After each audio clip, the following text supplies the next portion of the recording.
반갑습니다. 오늘 수업 시작하도록 하겠습니다. 지난 시간까지 우리는 공감적 대화 그리고 말하기 듣기에 대해서 배웠습니다. 말하기와 듣기는 협력적인 의미 공유 과정이고 그 다음 공감적인 대화에서는 언어적 표현, 비언어적 표현 그리고 반언어적 표현이 중요하다라는 것들을 알아봤습니다. 참고로 반언어적 표현은 같은 말로 준언어적 표현이라는 것이 있지요. 그래서 이 세 가지를 활용해서 대화를 잘 할 때 상대방과 서로 공감하고 처지를 이해할 수 있는 대화가 가능하다라고 배웠습니다. 그래서 공감적 대화와 관련해서 있는 학습 활동으로 서로 인생 그래프를 그리고 친구들의 인생 그래프로 공감적 대화를 나누는 시간을 가질 건데 이 부분은 나중에 등교해서 진도를 다시 나가도록 하겠습니다. 우선은 지금 이 단원에 있는 것들, 나의 삶에서 읽기의 가치와 중요성에 대해 다루는 이 단원 먼저 배우고 다음번에는 다시 한번 공감적 대화 살짝 본 다음에 4단원으로 나가도록 하겠습니다.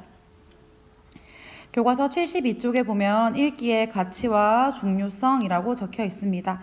읽기의 가치와 중요성.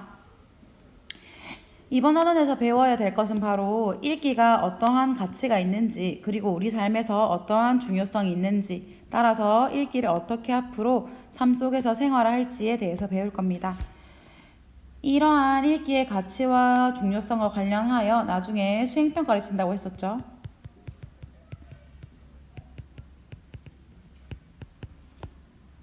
자, 수행평가에 대해 잠시 안내를 하면 지금 10월 말 그리고 11월 초쯤 될 건데 11월 초에 등교하는 기간 중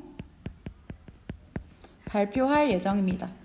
무엇에 대해 발표를 할 거냐면 내가 인상 깊게 읽은 책,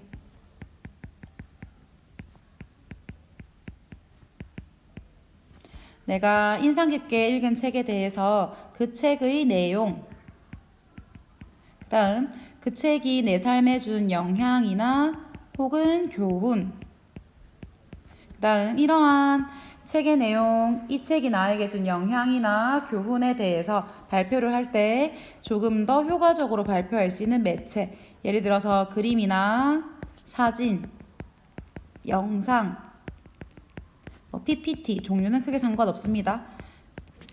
다양한 매체를 활용해서 내가 인상 깊게 읽었던 책에 대해서 한번 발표해 보는 시간을 가지도록 하겠습니다. 그렇다면 읽기의 가치와 중요성에 대해서 배우기 전에 다른 사람들은 어떻게 독서를 하고 있는지와 관련된 본문을 하나 읽어볼 거예요. 그래서 오늘 볼 본문은 교과서 74쪽입니다. 넘어가 보겠습니다. 이제 교과서 74쪽에 보면은 맛있는 책 일생의 보약이라는 성석재 작가의 글이 나와 있습니다. 74쪽부터 나중에 이제 넘겨보면 76쪽까지 총 3바닥에 걸쳐서 책의 내용이 나와 있고요. 이 책의 내용을 보면서 성석재라는 사람은 독서에 대해서 어떤 가치를 두고 있는지에 대해 느끼면서 살펴보면 되겠습니다. 맛있는 책 일생의 보약. 오늘 선생님 목소리가 조금 가라앉아서 듣는데 어려움이 있을 수도 있지만 한번 집중해서 잘 들어보도록 하겠습니다. 지금 제목을 봤을 때 맛있는 책 일생의 보약이라고 얘기해주고 있어요. 책이 맛있다라고 표현을 하고 있는 걸로 봐서는 아마 독서에 대해서 긍정적인 태도를 가지고 있는 것 같습니다. 근데 보통 맛있는 책이기는 한데 보약이라고 하면은 한약, 쉽게 생각해서 한약 생각하면 되겠죠. 한약이라고 하는 것은 우리가 먹었을 때 우리 몸에 좋은 영향을 주는, 조금 더 우리 몸이 튼튼하게 만들어질 수 있게끔 하는 것들이 보약이지요. 그래서 아마 제목만 보더라도 성석재라는 사람은 독서가 우리 삶에서 긍정적인 영향을 주고 있다. 우리 삶이 조금 더 긍정적이고 발전적인 방향으로 나아가는 도움을 준다라고 생각하는 것 같아요. 책의 내용에 어떤 것들이 있는지 한번 보겠습니다.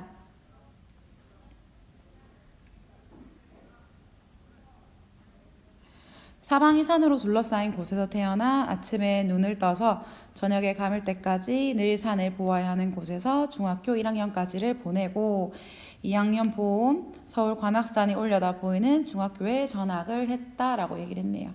글쓴이가 산으로 둘러싸인 곳에서 태어나 아마 산골 마을에서 태어난 것 같습니다. 글쓴이의 고향은 산골 마을인 것 같아요.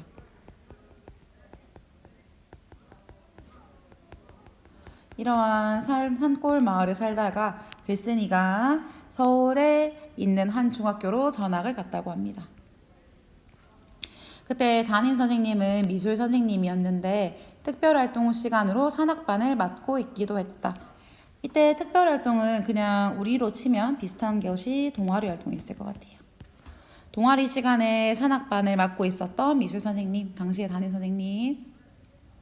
일주일에 1시간 활동하는 그 특별한 활동은 내 취향과는 아무런 상관없이 시간 내내 산과 학교를 뛰어오가는 산악반으로 정해졌다. 이렇게 일주일에 한 번 화요일 6교시에 산악활동을 했던 이유는 단순하게 담임 선생님이 산악반을 맡고 있었기 때문이겠죠. 그렇다면 3학년이 되어서는 어떠한 활동을 했는지 아래쪽에서 보도록 하겠습니다. 3학년이 되면서 비로소 내가 좋아하는 특별활동을 선택할 기회가 왔다. 이때 내가 좋아하는 특별활동이 무엇인지 아래쪽에서 한번 같이 보도록 하겠습니다. 나는 산악반 경험에 비추어 되도록 몸을 많이 움직이지 않는 특별활동을 점 찍었다. 아마 몸을 움직이는 것이 힘들었었나 봐요. 그래서 몸을 많이 움직이지 않는 활동반을 점 찍었는데 바로 도서반이었다. 아마 독서와 관련된 활동을 하게 된 것 같아요. 그래서 도서반 담당 선생님은 특별활동 첫날 도서반이 할 일을 아주 짧고 쉽게 설명해 주었다. 여러분 곁에는 책이 있습니다. 그 중에서 마음에 드는 책을 골라서 다 읽고 가면 됩니다. 라고 얘기해 주고 있어요. 그리고는 선생님이 마음에 드는 책을 골라서 스스로 읽으시는 시범을 보여주셨고 나도 책 한 권을 꺼내 들었다 라고 되어 있습니다. 이제 여기까지는 이제 중학교에서 2학년 때 전학을 오고 3학년 때는 본인이 하고 싶었던 특별활동으로 독서와 관련된 도서반에서 책을 읽게 되었다라는 내용이 적혀 있었습니다. 여기까지 한번 내용을 정리해보면 이렇게 적어주면 되겠어요.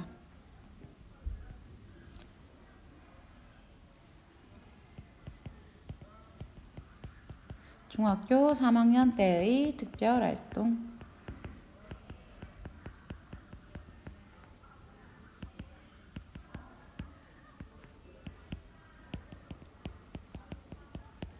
도서반을 진행하게 된 이야기가 나와 있습니다. 그러면 이 뒷부분에는 이러한 도서반에서 있었던 일에 대해서 조금 더 자세하게 나와 있을 겁니다. 근데 여기에 보면 이렇게 나와 있어요. 나는 책을 고르러 가는 아이들의 뒤를 따라서 한자로 제목이 쓰여 있어서 아이들이 거의 손을 대지 않는 책 가운데 하나를 꺼내 들었다라고 되어 있습니다. 옆부분에 보면 고전의 책 표지가 대부분 깨끗한 이유를 생각해 보자라고 적혀 있어요. 여기에 나타나 있는 고전이라는 것은 뒷부분에도 나옵니다. 아까 친구들이 많이 잡지 않아서 책이 깨끗한 그 책이 바로 한국 고전문학 전집, 쉽게 말해서 옛날에 쓰였던 다양한 문학들이지요. 그러한 묵직한 제목 아래 편집된 수십 권의 연속물 중 한 권이었다. 이때 말하는 연속물이라고 하면 이제 이런 거예요. 쉽게 생각해서 그리스 로마 신화라는 책이 있으면 그리스 로마 신화 1, 2, 3 이런 식으로 1권, 2권, 3권 여러 권들 중에 한 권이라는 의미입니다. 근데 이러한 고전 문학은 친구들이 손을 거의 대지 않았다라고 얘기했어요. 왜냐면 사실 고전 문학이라고 하면 옛날 말투가 쓰여 있기도 하고 지금과 상황이라든지 시대적인 환경이 다르기 때문에 이해가 조금 어렵기도 합니다. 그래서 아마도 고전이 어렵고 또 지루하다고 편견이 있는 거겠죠, 사람들에게. 근데 이 글쓰기는 그렇지 않았던 것 같습니다. 반드시 읽어야 한다는 것을 강조하는 고전 대부분이 그렇듯 책 표지는 사람의 손을 거의 거치지 않아서 깨끗했다. 깨끗한 이유는 손을 거의 대지 않았기 때문이겠죠. 지은이는 박지원, 내가 처음으로 펴든 대목은 허생전이었다. 우리가 중간고사 범위에서 배웠던 양반전도 바로 이 허생전을 지었던 박지원이 마찬가지로 지은 내용이었습니다. 글쓴이가 가장 먼저 읽은 책은 바로 허생전이었네요. 나이가 2자리 숫자가 되면서 무협지에 빠지기 시작해서 전학 오기 전에 많은 무협지를 읽었다. 글쓴이는 평소에도 책을 꾸준히 읽어왔던 것 같습니다. 그런데 이렇게 무협지를 자주 읽었다고 생각하고 있던 나에게 한문 문장을 번역한 예스러운 문체는 별 거부감이 없었다. 내용도 익숙했다. 한문 문장을 번역한 문체가 거부감이 없었고 내용도 익숙했던 이유는 뭐냐면 바로 내가 무협지를 자주 읽었기 때문이지요. 아마도 고전소설과 내가 읽어왔던 허생전의 내용과 내가 읽어왔던 무협지가 비슷한 방식이 있었던 것 같습니다. 다시 말해서 무협지와 허생전이 문체나 내용에서 유사한 점이 있었던 것 같아요.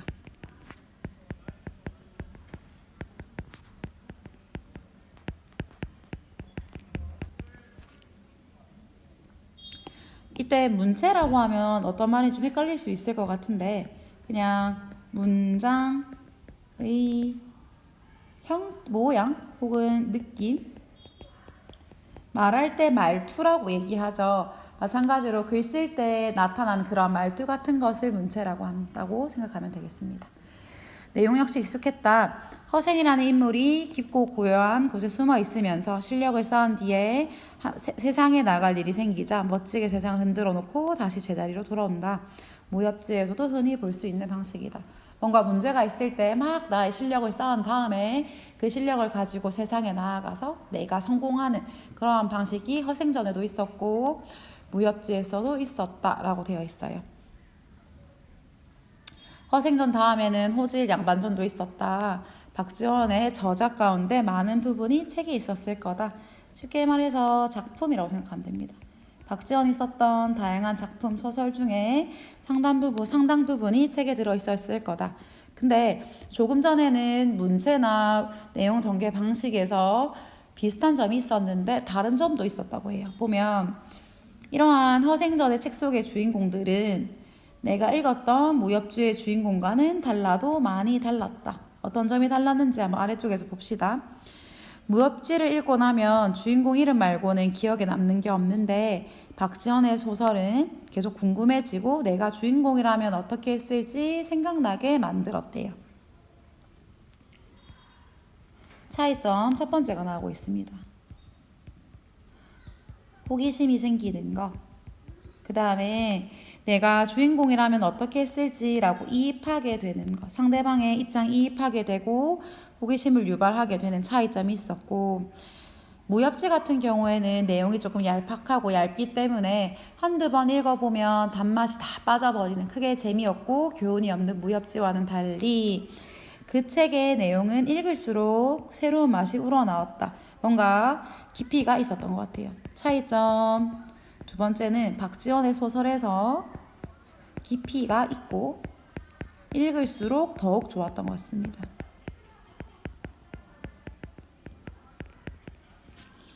보석처럼 단단하고 품위 있는 문장은 아름답기까지 했다. 책을 읽으면서 내 정신세계가 무슨 보약을 먹듯이 한층 넓어지기까지 했다. 일주일에 1시간 책을 한 권만 계속 읽었을 뿐인데도 불구하고 라고 적혀 있어요. 이 책의 제목이 맛있는 책 일색의 보약이었죠. 책의 제목에 대한 부분이 여기 있습니다.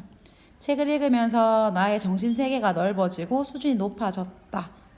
나에게 있어서 큰 도움이 된 것 같아요.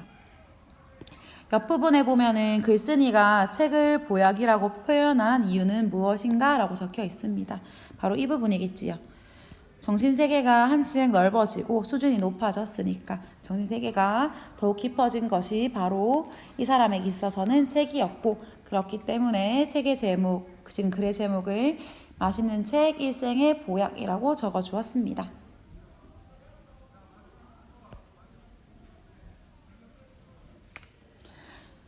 중학교 3학년 1학기 특별활동 시간에 나는 몇백 년 전, 박지원은 조선 후기 사람이었죠. 그러니까 몇백 년 전에 글을 쓴 사람의 숨결이 그를 다리로 해요. 그 사람이 가지고 있었던 생각이나 정신이나 세계관들이 글을 통해서 나에게로 건너와 느껴지는 경험을 처음 해보았다. 무척 중요한 것은 나에게 재미있었다. 재미도 있었나 봐요. 일주일에 한 번 읽는 건데 세계도 넓어지고 재미있었다. 읽으면 나의 피와 살이 되는 고전, 맛있는 고전. 내가 재미를 들인 최초의 고전이 우리 조상이 쓴 것이라는 데에서 뿌듯함을 느꼈다라고 되어 있어요. 지금 여기에서는 글쓴이가 고전을 읽은 가치에 대해서 나와 있습니다. 고전 읽기의 유익함. 한번 표시해 볼게요. 첫 번째로는 재미가 있었고요. 두 번째는 나에게 읽으면 나에게 피와 살이 된다라고 얘기했어요. 피와 살이 된다라고 하는 건 아까 전에 얘기했던 정신세계가 넓어지는 것과 연관이 될 것 같고요. 정신세계가 확장된다라고 적겠습니다. 그 다음에 우리 조상이 쓴 것이라는 뿌듯함도 있었다. 와, 내가 살고 있는 이 땅에서 옛날에 살았던 우리 조상님들이 이러한 멋있는 글을 썼구나라는 뿌듯함도 느꼈다라고 합니다. 고전 읽기의 유익함이 나타나 있고요. 근데 이러한 유익했던 3학년 2학기 때의 특별활동 시간은 더 이상 없었다. 내가 1학기 때 특별활동 시간에 읽은 것은 박지원 책이 전부였고 박지원 책만 거듭해서 읽었고 하지만 그 한 권밖에 읽지 않았던 몇 권 되지 않았던 박지원의 책이 전부였지만 내가 지금 소설을 쓰고 있는 것은 바로 그 책 때문이라고 생각한다. 특별하지 않은 특별활동 시간에 읽은 아주 특별한 그 책이 내 인생을 바꾸었다라고 얘기했어요. 이때 내 인생을 바꾼 이유는 뭐냐면 내가 지금 소설을 쓰고 있죠. 성석재라는 사람은 지금 소설가입니다. 그래서 일생을 바꾸었다라고 하는 것이 자신의 진로에도 영향을 주고 그 다음 책 읽기에 독서의 가치도 느꼈기 때문이겠지요. 여기까지의 내용을 한번 정리해보면 특별활동 시간에 3학년 1학기 때 선택하게 된 특별활동 시간에 성석재라는 작가는 도서반에 들게 되었고 그때 도서반에서 박지원의 고전소설을 꾸준하게 읽었지요. 그래서 그것을 통해서 책 읽기에 즐거움을 느끼게 되었습니다. 간단하게 정리해보면 박지원의 소설을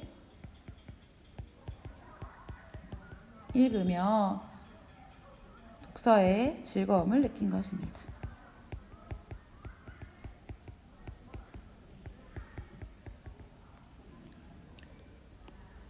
누구에게나 그런 일이 일어날 수 있다. 모르고 지나갈 수 있다.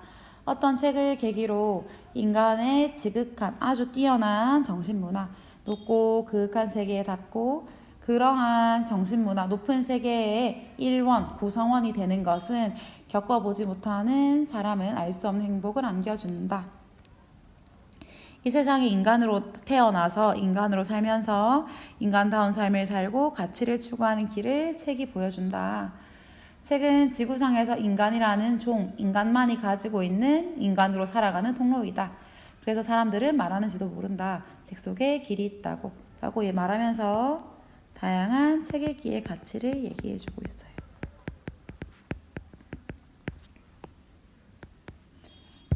여기까지의 내용을 정리해보면 책 속에 길이 있다. 책 읽기, 독서의 가치를 깨달은 글쓴이가 나와 있습니다. 그래서 이 글의 내용은 읽기의 가치와 중요성에 대해서 말을 해주고 싶어서 써준 것이라고 보면 되겠습니다. 넘어가서 간단하게 학습활동 한번 풀어볼게요. 작가님 대답해 주세요. 독자들의 질문에 작가가 답해주는 작가와의 대화 시간 기대되시지요? 지금 시작합니다. 라고 적혀 있어요. 한번 빈칸을 채우면서 학습활동 들어가기 전에 읽은 내용 정리해 보도록 하겠습니다. 특별하게 기억에 남는 학창시절의 활동이 있나요? 네, 중학교 3학년 때 특별활동 시간에 했던 도서반 활동입니다. 도서반 활동을 통해서 이 사람이 박지원의 책을 읽게 됐지요. 구체적으로 그때 어떤 활동을 했는지 말씀해 주세요. 박지원의 책 중에 가장 먼저 읽은 것은 허생전이었습니다. 박지원의 허생전을 읽고 호질, 양반전 등을 거듭해서 읽으면서 박지원의 책만 읽었다고 했어요. 작품에서 어떤 점이 인상 깊으셨나요? 아까 전에 내용과 문체는 비슷했죠. 다시 말해서 공통점이었습니다. 무엇과의 공통점이었냐면 성석재 씨가 이 앞서서 그 나이가 두 자릿수가 되면서 무협지를 꾸준하게 읽었다고 했었어요. 그래서 내가 즐겨 읽던 무협지와 비슷했지만 다른 점도 있었다라고 했죠. 다시 말해 차이점도 나타났습니다. 그때의 차이점은 고전은 읽을수록 새로운 맛이 나온다. 그 다음에 정신세계가 넓어지고 수준이 높아지는 듯한 느낌이 들었다라고 해서 무협지와 박지원의 소설 사이의 공통점과 차이점을 언급하고 있었고요. 우리도 작가님과 같은 경험을 할 수 있을까요? 라고 물어봤어요. 누구에게나 가능하다. 왜냐하면 책이라는 것은 인간이 인간다워지는 통로이기 때문에 라고 적혀 있었습니다. 아랫부분에 보면 나도 글쓴이와 같이 삶을 바꿀 만한 책을 읽은 경험이 있는지 생각해 보자라고 적혀 있고 이렇게 생각한 것을 바탕으로 나중에 수행평가로 발표를 하도록 하겠습니다. 그렇다면 다음 페이지 넘어가서 학습활동 마무리할게요.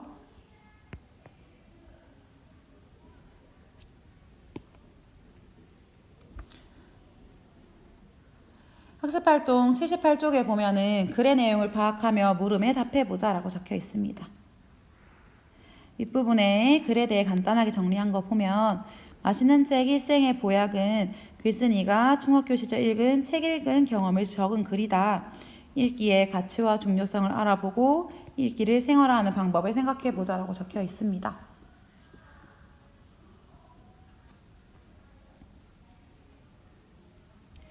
글의 내용을 파악하며 물음에 답해보자. 지금 학습활동 1번 이 쭉 나와 있고요.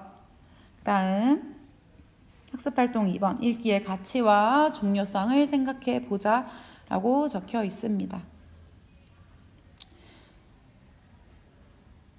지금 읽는 부분에서 선생님이 적어야 될 걸 한번 알려주도록 하겠습니다. 학습활동 1번에 동그라미 1번, 동그라미 2번, 동그라미 3번 그 다음 학습활동 2번에 있는 동그라미 1번 다시 한번 학습활동 1번에 동그라미 1, 2, 3 그 다음 학습활동 2번에 동그라미 1번을 한번 직접 풀어보고요. 직접 풀어본 다음에 오늘도 개인 채팅으로 제출하겠습니다.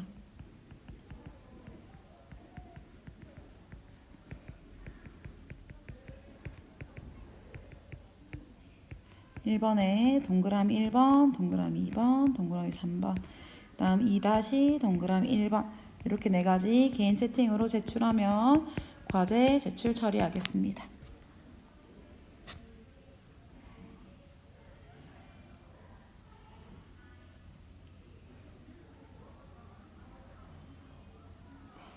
과제 제출한 다음에 선생님이 정확한 답도 개인 채팅으로 알려주도록 하겠으니까 우선은 영상 마무리했으면 영상 내용 바탕으로 학습활동 풀고 그 다음 개인 채팅으로 제출해 주시면 되겠습니다.